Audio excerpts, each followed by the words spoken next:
Imagine a technology that exploded so incredibly fast it took us from literally crawling on sand dunes to escaping Earth's gravity in a single lifetime, and then, out of nowhere, just hit a brick wall. That's aviation. Today, we're jumping right into this explainer to unpack the intense, bitter rivalries and the absolute engineering miracles that birthed human flight.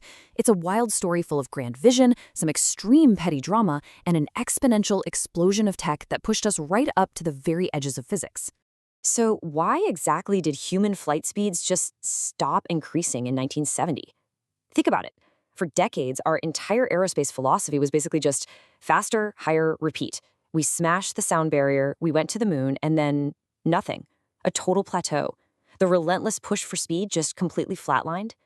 To figure out why this seemingly endless quest hit the brakes, we've got to go all the way back to the incredibly dramatic, personality-driven beginnings of flight. You see, the race for the sky wasn't some unified, peaceful scientific endeavor. It was a fierce three-way brawl, an aeronautical triangle. In one corner, you've got Samuel P. Langley. He's the highly respected secretary of the Smithsonian, sitting on all the funding and prestige you could ever want. In another corner, Orville and Wilbur Wright, brilliant but fiercely secretive bicycle mechanics from Ohio. And finally, Glenn Curtiss, this total daredevil motorcycle racer who was just absolutely obsessed with speed.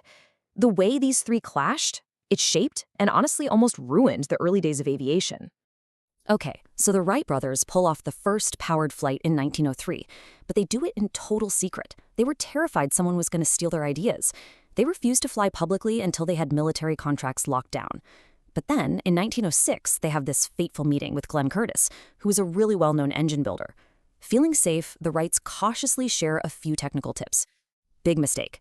Fast forward to 1908, and the Wrights are watching in absolute horror as Curtiss publicly flies his own successful plane, the Junebug.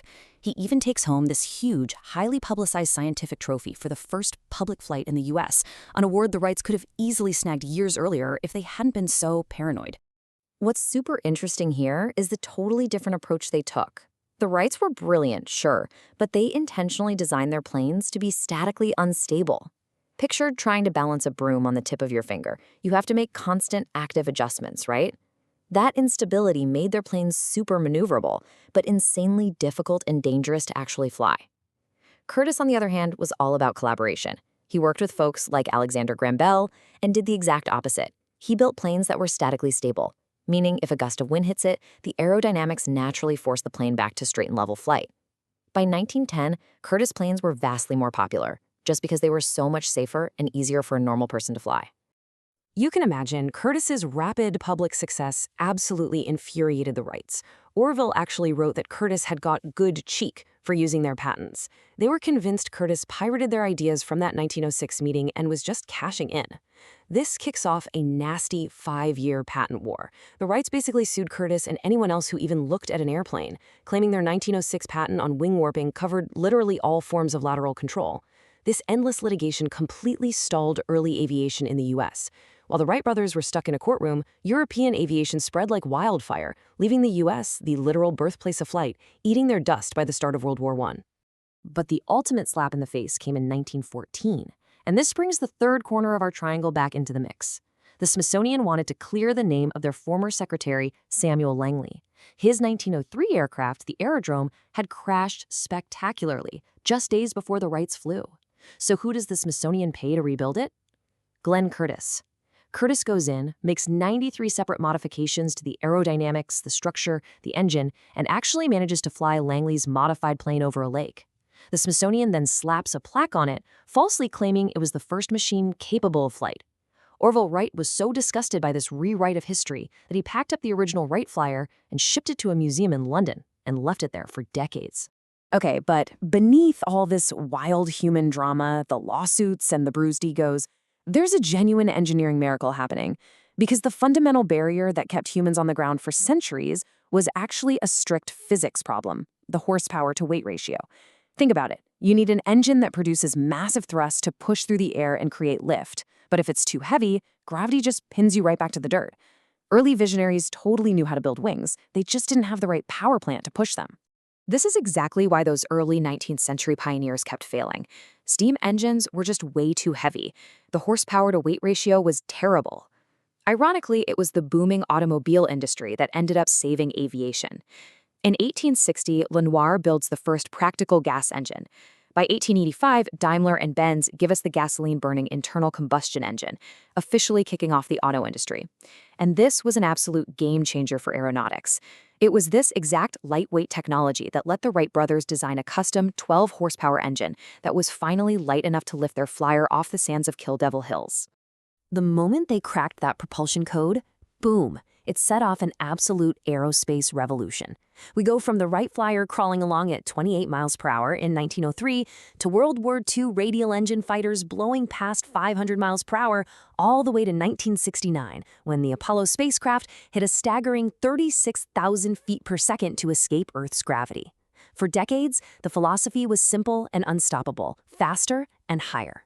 But then, right after decades of this aggressive, completely uninterrupted progress, the exponential increase in standard aircraft speed inexplicably flatlines.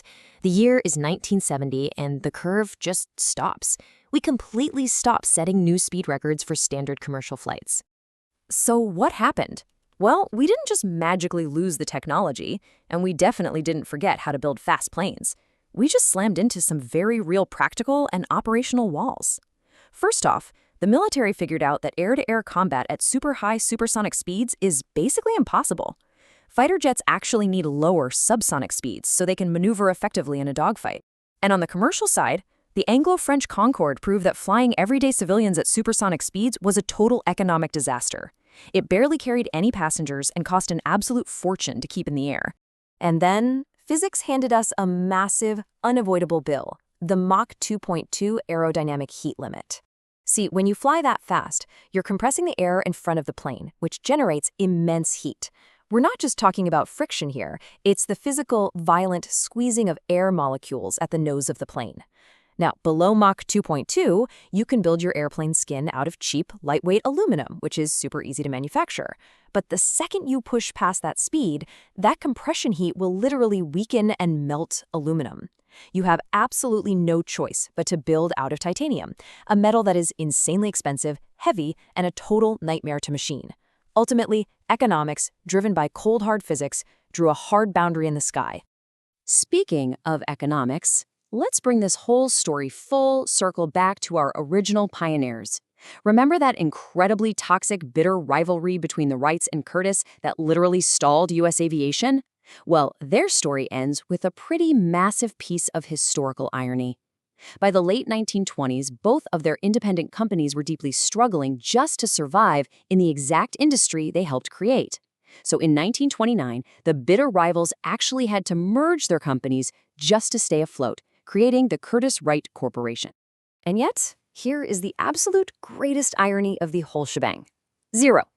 Despite literally laying the foundations for powered flight, despite all the lawsuits, the brilliant innovations, and the wild drama, exactly zero standard aircraft operating today bear the name Wright or Curtiss. The aerospace industry completely absorbed their genius, totally outgrew their companies, and left their names entirely in the history books.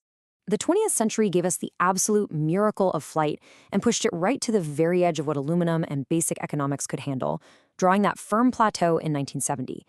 But as material science advances and crazy new propulsion systems come online, we really have to ask ourselves, will the 21st century finally shatter that 50-year plateau with everyday hypersonic flight?